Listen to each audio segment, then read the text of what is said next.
സാറേ, ഞാൻ കംപ്ലൈന്റ് പറഞ്ഞിട്ടും ഇദ്ദേഹം കേൾക്കാൻ താല്പര്യപ്പെടുന്നില്ല. സാറേ, സാറെങ്കിലും ഒന്ന് കേൾക്കണം. ഞങ്ങളുടെ 40 ആടുകളെ ആരോ മോഷിച്ചോണ്ട് പോയി. നിന്റെയൊക്കെ ആ പീറ ആടുകളെ ഞങ്ങളെന്താ ഇവിടെ പിടിച്ചു വെച്ചിരിക്കണോ?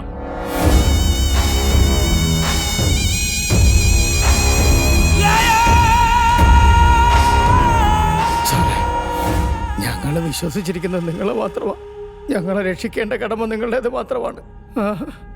നിങ്ങൾ തന്നെ സ്റ്റേഷനകത്തിരുന്ന് ഇങ്ങനെയൊക്കെ ചെയ്യുന്നത് ശരിയായിട്ടുള്ള കാര്യമല്ല സാറേ, ഒട്ടും ശരിയല്ല.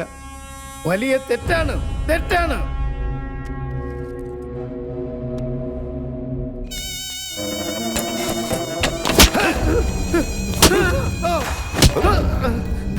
സ്റ്റേഷനകത്ത് വന്ന് എന്നെ പഠിപ്പിക്കാൻ നോക്കുവാണോ?